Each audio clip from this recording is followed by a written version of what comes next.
आओ माता वैष्णो देवी दे चरणे च मत्था टेकना। जय माता दी।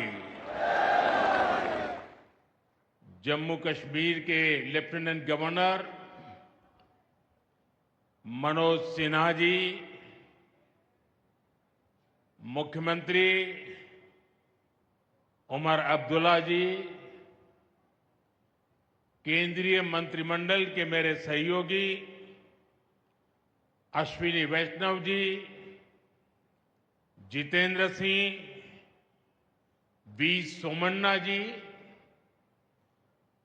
डिप्टी सीएम सुरेंद्र कुमार जी, जम्मू कश्मीर विधानसभा में नेता विपक्ष सुनील जी, संसद में मेरे साथी जुगल किशोर जी, अन्य जनप्रतिनिधिगण और मेरे प्यारे भाई और बहनों,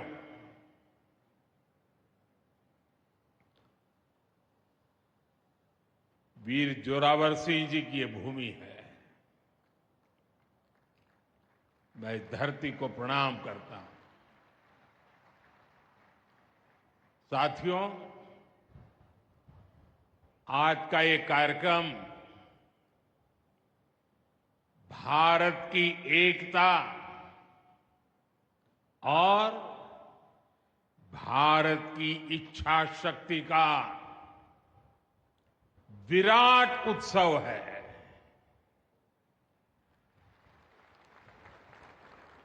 माता वैष्णो देवी के आशीर्वाद से आज वादी कश्मीर भारत के रेल नेटवर्क से जुड़ गई है। मां भारती का वर्णन करते हुए हम श्रद्धा भाव से कहते आए हैं, कश्मीर से कन्याकुमारी। ये अब रेलवे नेटवर्क के लिए भी हकीकत बन गया है। उधमपुर, श्रीनगर, बारामूला, ये रेल लाइन प्रोजेक्ट ये सिर्फ नाम नहीं है, ये जम्मू कश्मीर के नए सामर्थ्य की पहचान है। भारत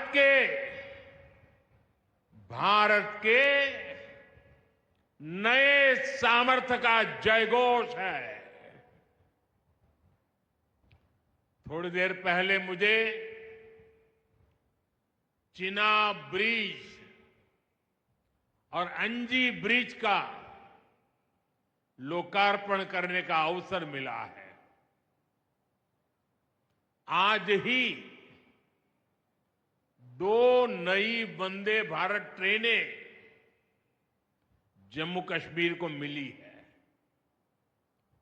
यहां जम्मू में नए मेडिकल कॉलेज का शिलान्यास हुआ है। 46,000 करोड़ रुपए के प्रोजेक्ट्स जम्मू और कश्मीर के विकास को नई गति देंगे। मैं आप सभी लोगों को विकास के नए दौर के लिए बहुत बहुत बधाई देता हूं। साथियों, जम्मू कश्मीर की अनेक पीढ़ियां रेल कनेक्टिविटी का सपना देखते देखते गुजर गई। मैं कल सीएम उमर अब्दुल्ला जी का एक बयान देख रहा था और अभी भाषण में भी बताया। वो भी बोले थे कि जब वो 7वीं 8वीं में पढ़ते थे तब से इस प्रोजेक्ट को पूरा होने का इंतजार कर रहे थे। आज जम्मू कश्मीर के लाखों लोगों का सपना पूरा हुआ है। और ये भी हकीकत है, जितने अच्छे काम है ना, वो मेरे लिए ही बाकी रहे हैं। साथियों, ये हमारी सरकार का सौभाग्य है कि इस प्रोजेक्ट ने हमारे कार्यकाल में गति पकड़ी और हमने इसे पूरा करके दिखाया। बीच में कोविड के कालखंड के कारण भी अनेक मुसीबतें आई, लेकिन हम डटे रहे। साथियों, रास्ते में आने जाने की मुश्किलें, मौसम की परेशानी, लगातार पहाड़ों से गिरते पत्थर, ये प्रोजेक्ट पूरा करना मुश्किल था, चुनौतीपूर्ण था। लेकिन हमारी सरकार ने चुनौती को ही चुनौती देने का रास्ता चुना है। आज जम्मू कश्मीर में बन रहे अनेकों ऑल वेदर इंफ्रास्ट्रक्चर प्रोजेक्ट इसका उदाहरण है। कुछ महीने पहले ही सोनमर्ग टनल शुरू हुई है। अभी कुछ देर पहले ही मैं चिनाब और अंजी ब्रिज से होकर आपके बीच आया हूं। इन पुलों पर चलते हुए मैंने भारत के बुलंद इरादों को, हमारे इंजीनियर्स, हमारे श्रमिकों के हुनर और हौसले को जिया है। चिनाब ब्रिज दुनिया का सबसे ऊंचा रेलवे आर्च ब्रिज है। लोग फ्रांस में, पेरिस में एफिल टावर देखने के लिए जाते हैं, और ये ब्रिज एफिल टावर से भी बहुत ऊंचा है। अब लोग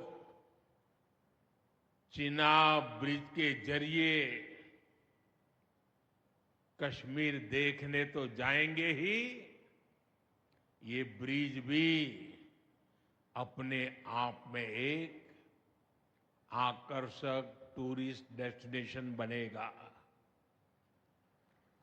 सब लोग सेल्फी पॉइंट पर जाकर के सेल्फी निकालेंगे। हमारा अंजी ब्रिज भी इंजीनियरिंग का बेहतरीन नमूना है। ये भारत का पहला केबल सपोर्टेड रेलवे ब्रिज है। ये दोनों ब्रिज सिर्फ ईंट, सीमेंट, स्टील और लोहे के ढांचे नहीं है। ये पीर पंजाल की दुर्गम पहाड़ियों पर खड़ी भारत की शक्ति का जीवंत प्रतीक है। ये भारत के उज्जवल भविष्य की सिंह गर्जना है।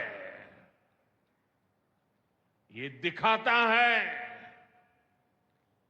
विकसित भारत का सपना जितना बड़ा है, उतना ही बुलंद हमारा हौसला है, हमारा सामर्थ्य है। और सबसे बड़ी बात, नेक इरादा है, अपार पुरुषार्थ है। साथियों, चिनाब ब्रिज हो या फिर अंजी ब्रिज, ये जम्मू की और कश्मीर की दोनों क्षेत्रों की समृद्धि का जरिया बनेंगे। इससे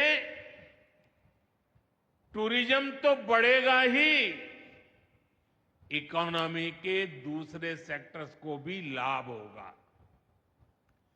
जम्मू और कश्मीर की रेल कनेक्टिविटी दोनों क्षेत्रों के कारोबारियों के लिए नए अवसर बनाएगी।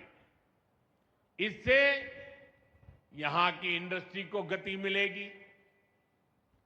अब कश्मीर के सेब कम लागत में देश के बड़े बाजारों तक पहुंच पाएंगे और समय पर पहुंच पाएंगे। सूखे मेवे हो या पश्मीना शॉल, यहां का हस्तशिल्प अब आसानी से देश के किसी भी हिस्से तक पहुंच पाएगा। इससे जम्मू कश्मीर के लोगों को देश के दूसरे हिस्सों में आना जाना भी बहुत आसान होगा।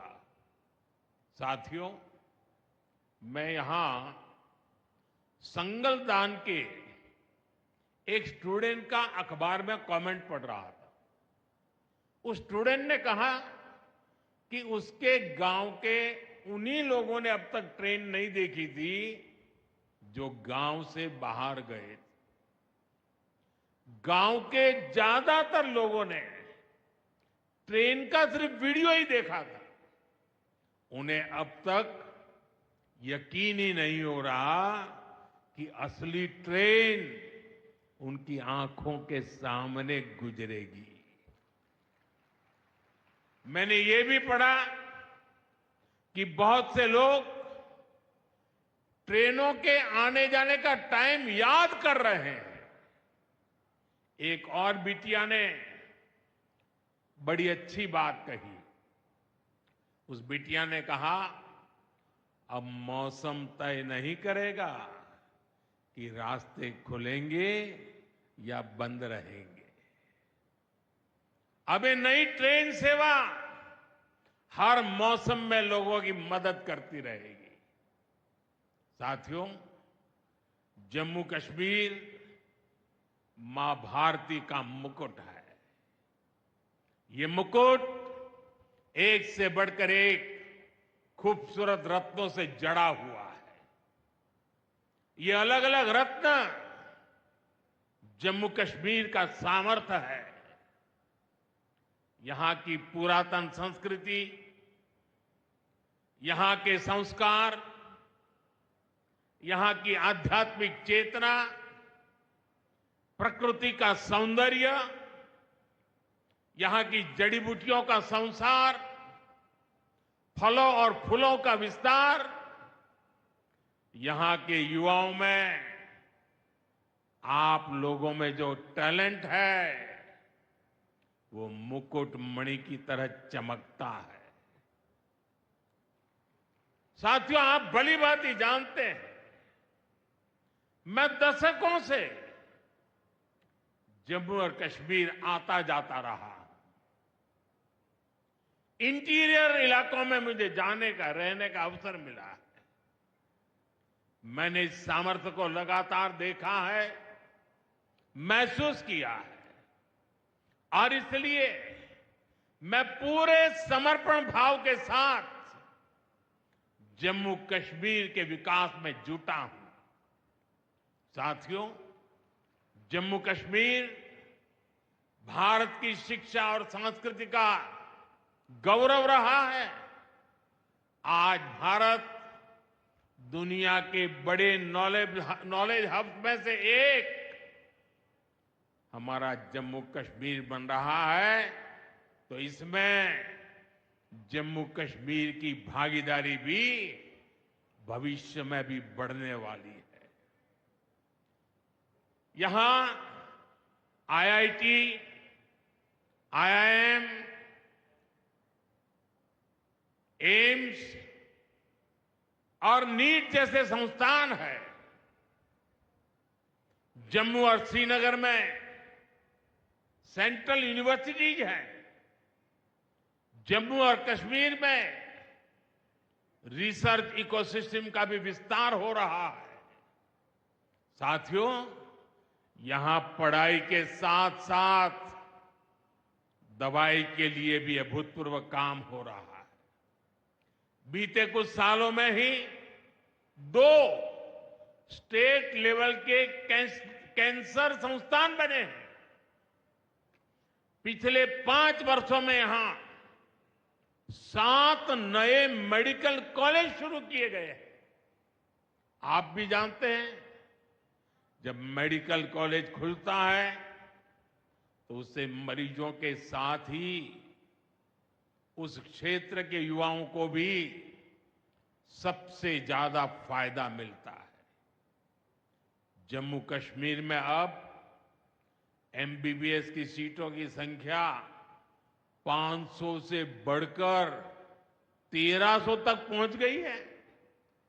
मुझे खुशी है कि अब रियासी जिले को भी नया मेडिकल कॉलेज मिलने जा रहा है।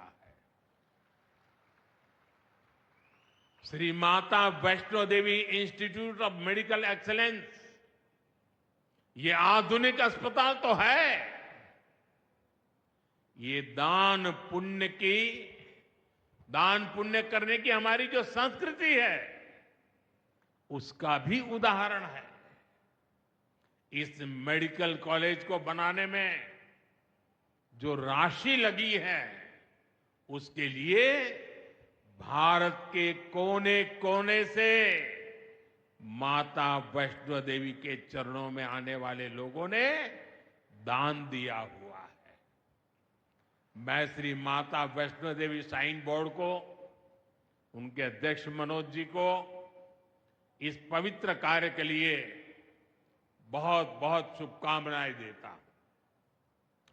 इस अस्पताल की क्षमता भी 300 बेड से बढ़कर 500 बेड की जा रही है। कटरा में माता वैष्णो देवी के दर्शन करने आने वाले लोगों को भी इससे बहुत सहूलियत रहने वाली है। साथियों, केंद्र में भाजपा एनडीए की सरकार को अब 11 साल हो रहे हैं। ये 11 साल गरीब कल्याण के नाम समर्पित रहे हैं। प्रधानमंत्री आवास योजना से 4 करोड़ गरीबों का पक्के घर का सपना पूरा हुआ है। उज्ज्वला योजना से 10 करोड़ रसोइयों, उसमें धुएं का अंत हुआ है। हमारी बहनों को, बेटियों को उनकी सेहत की रक्षा हुई है। आयुष्मान भारत योजना से 50 करोड़ गरीबों को 5 लाख रुपए तक का मुफ्त इलाज मिला है। प्रधानमंत्री गरीब कल्याण अन्न योजना से हर थाली में भरपेट अनाज सुनिश्चित हुआ है। जनधन योजना से पहली बार 50 करोड़ से ज्यादा गरीबों के लिए बैंक का दरवाजा खुला है। सौभाग्य योजना से अंधेरे में जी रहे 2.5 करोड़ परिवारों में बिजली की रोशनी पहुंची है। स्वच्छ भारत मिशन के तहत बने 12 करोड़ शौचालयों ने खुले में शौच की मजबूरी से मुक्ति दिलाई है। जल जीवन मिशन से 12 करोड़ नए घरों में नल से जल पहुंचने लगा है। महिलाओं का जीवन आसान हुआ है। पीएम किसान सम्मान निधि से 10 करोड़ छोटे किसानों को सीधी आर्थिक सहायता मिली है। साथियों, सरकार के ऐसे अनेक प्रयासों से पिछले 11 साल में 25 करोड़ से ज्यादा गरीबों ने गरीबी को, हमारे ही गरीब भाई बहनों ने गरीबी के खिलाफ जंग लड़ा और 25 करोड़ गरीब गरीबी को परास्त कर करके, विजयी होकर के गरीबी से बाहर निकले हैं। अब वो नए मध्यम वर्ग का हिस्सा बने हैं। जो लोग अपने आप को समाज व्यवस्था के एक्सपर्ट मानते हैं, बड़े खेरखा मानते हैं, जो लोग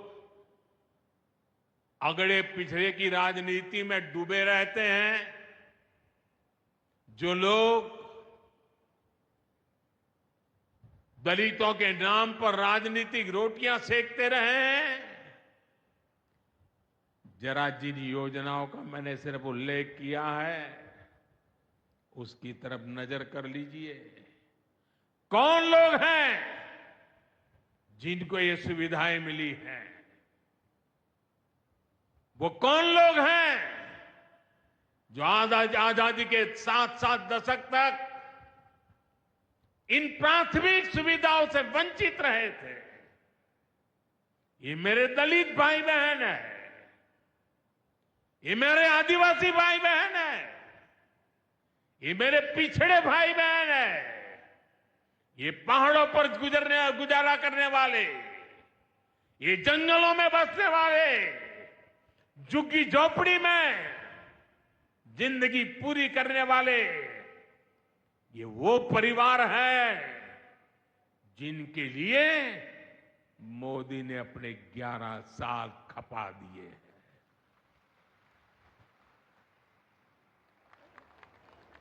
केंद्र सरकार का प्रयास है कि गरीबों को, नए मध्यम वर्ग को ज्यादा से ज्यादा ताकत दे। 1 रैंक 1 पेंशन हो, 12 लाख रुपए तक की सैलरी को टैक्स फ्री करना हो, घर खरीदने के लिए आर्थिक सहायता देना हो, सस्ती हवाई यात्रा के लिए मदद देनी हो, हर तरह से सरकार गरीब और मध्यम वर्ग के साथ कंधे से कंधा मिलाकर चल रही है।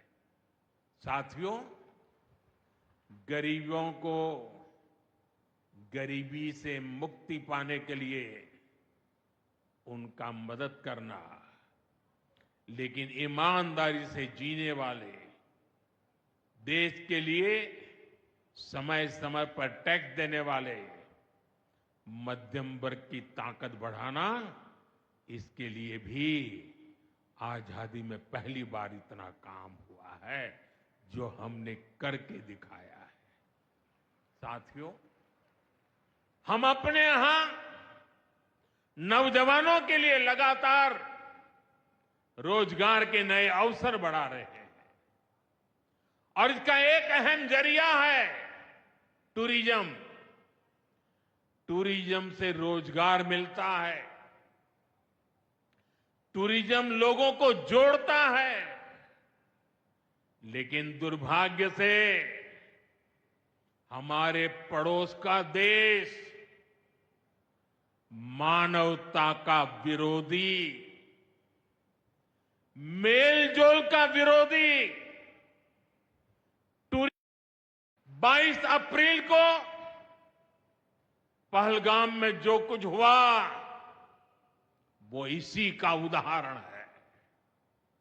पाकिस्तान ने पहलगाम में इंसानियत और कश्मीरियत दोनों पर वार किया। उसका इरादा भारत में दंगे कराने का था। उसका इरादा कश्मीर के मेहनतकश लोगों की कमाई को रोकना था। इसलिए पाकिस्तान ने टूरिस्ट पर हमला किया। वो टूरिज्म जो बीते 4-5 साल में लगातार बढ़ रहा था, हर साल यहां रिकॉर्ड संख्या में टूरिस्ट आ रहे थे। जिस टूरिज्म से जम्मू कश्मीर के गरीबों के घर चलते हैं, उसको पाकिस्तान ने निशाना बनाया। कोई घोड़े चलाने वाला, कोई पोर्टर, कोई गाइड, कोई गेस्ट हाउस वाला, कोई दुकान ढाबा चलाने वाला, पाकिस्तान की साजिश इन सबको तबाह करने की थी। आतंकियों को चुनौती देने वाला नौजवान आदिल, वो भी तो वहां मेहनत मजदूरी करने गया था, लेकिन अपने परिवार की देखरेख कर सके इसलिए मेहनत कर रहा था। आतंकियों ने उस आदिल को भी मार दिया। साथियों, पाकिस्तान की साजिश के खिलाफ जिस प्रकार जम्मू कश्मीर के लोग उठ खड़े हुए हैं, जम्मू कश्मीर के अवाम ने इस बार जो ताकत दिखाई है, ये सिर्फ पाकिस्तान नहीं, दुनिया भर की आतंकवादी मानसिकता को जम्मू कश्मीर के लोगों ने कड़ा संदेश दिया है। जम्मू कश्मीर का नौजवान अब आतंकवाद को मुंह तोड़ जवाब देने का मन बना चुका है। ये वो आतंकवाद है जिसने घाटी में स्कूल जलाए, और सिर्फ स्कूल यानी इमारत नहीं जलाई थी, 2-2 पीढ़ी का भविष्य जला दिया था, अस्पताल तबाह किए, जिसने कई पीढ़ियों को बर्बाद किया।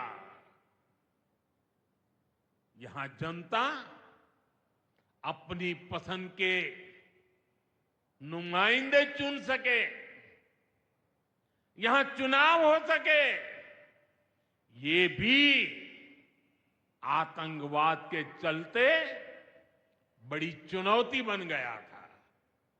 साथियों, बरसों तक आतंक सहने के बाद जैसे जम्मू कश्मीर ने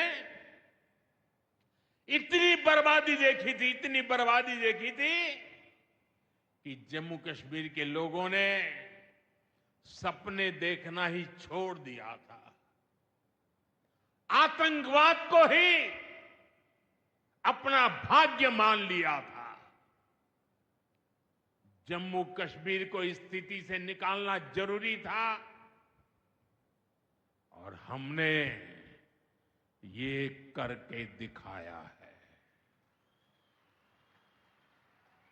आज जम्मू कश्मीर का नौजवान नए सपने भी देख रहा है और उन्हें पूरे भी कर रहा है। अब कश्मीर का नौजवान बाजारों को, शॉपिंग मॉल्स को, सिनेमा हॉल को गुलजार देख करके खुश है। यहां के लोग जम्मू कश्मीर को फिर से फिल्मों की शूटिंग का प्रमुख केंद्र बनते देखना चाहते हैं। इस क्षेत्र को स्पोर्ट्स का हब बनते देखना चाहते हैं। यही भाव हमने अभी माता खीर भवानी के मेले में भी देखा है। जिस तरह हजारों लोग माता के दर पर पहुंचे, वो नए जम्मू कश्मीर की तस्वीर दिखाता है। अब 3 तारीख से अमरनाथ यात्रा भी शुरू होने वाली है। ईद की उमंग भी हम चारों तरफ देख रहे हैं। विकास का जो वातावरण जम्मू कश्मीर में बना था, वो पहलगाम के हमले से डिगने वाला नहीं है। जम्मू कश्मीर के आप सभी लोगों को और आप सबसे नरेंद्र मोदी का वायदा है। मैं यहां विकास को रुकने नहीं दूंगा। यहां के नौजवानों को सपने पूरा करने से कोई भी बाधा अगर रुकावट बनती है, तो उस बाधा को पहले मोदी का सामना करना पड़ेगा। साथियों, आज 6 जून है। याद कीजिए, 1 महीने पहले, ठीक 1 महीने पहले 6 मई की वो रात पाकिस्तान के आतंकियों पर कयामत बरसी थी।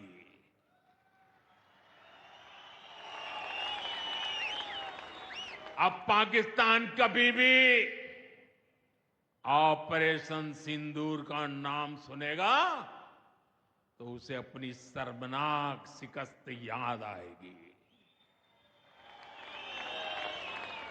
पाकिस्तानी फौज और आतंकियों ने कभी सोचा नहीं था कि भारत पाकिस्तान में सैकड़ों किलोमीटर अंदर जाकर के आतंकवादियों पर इस तरह वार करेगा।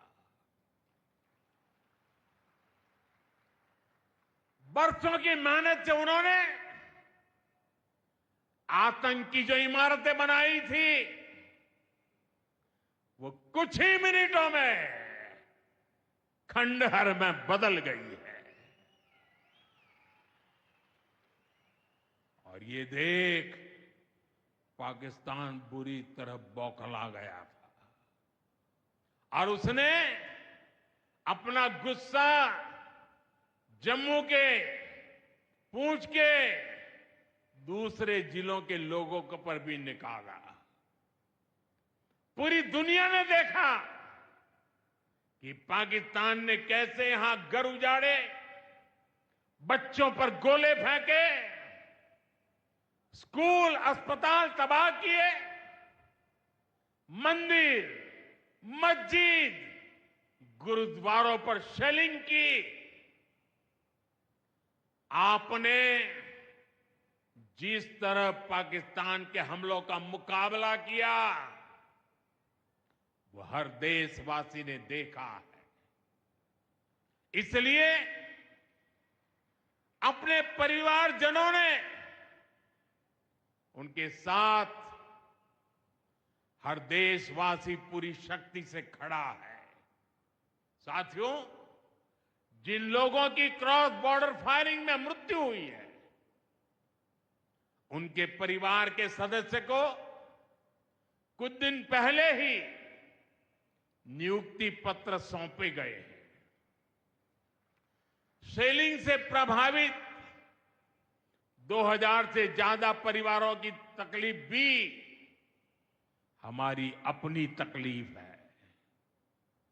इन परिवारों को शेलिंग के बाद अपने घर की मरम्मत के लिए आर्थिक मदद दी गई थी। अब केंद्र सरकार ने ये तय किया है कि इस मदद को और बढ़ाया जाए। आज के इस कार्यक्रम में मैं इसकी भी जानकारी आपको देना चाहता हूं। साथियों, जिन घरों में बहुत ज्यादा नुकसान हुआ है उन्हें अब 2 लाख रुपए और जो घर आंशिक रूप से क्षतिग्रस्त हुए उन्हें 1 लाख रुपए की सहायता अलग से दी जाएगी, अतिरिक्त दी जाएगी। यानी अब उन्हें पहली बार की मदद के बाद ये एक्स्ट्रा धनराशि मिलेगी। साथियों, हमारी सरकार बॉर्डर किनारे बसे लोगों को देश का प्रथम प्रहरी मानती है। बीते दशक में सरकार ने बॉर्डर के जिलों में विकास और सुरक्षा के लिए अभूतपूर्व काम किया है। इस दौरान करीब 10,000 नए बंकर्स बनाए गए हैं। इन बंकरों ने ऑपरेशन सिंदूर के बाद बने हालात में लोगों का जीवन बचाने में बड़ी मदद की है। मुझे बताते हुए खुशी है कि जम्मू और कश्मीर डिवीजन के लिए 2 बॉर्डर बटालियन बनाई गई है। 2 वुमेन बटालियन बनाने का भी काम पूरा कर लिया गया है। साथियों, हमारा जो इंटरनेशनल बॉर्डर है उसके पास जो बहुत दुर्गम इलाके हैं वहां भी सैकड़ों करोड़ रुपया खर्च करके नया इंफ्रा बनाया जा रहा है। कठुआ से जम्मू हाईवे को 6 लेन का एक्सप्रेसवे बनाया जा रहा है। अखनूर से पुंछ हाईवे का भी चौड़ीकरण किया जा रहा है।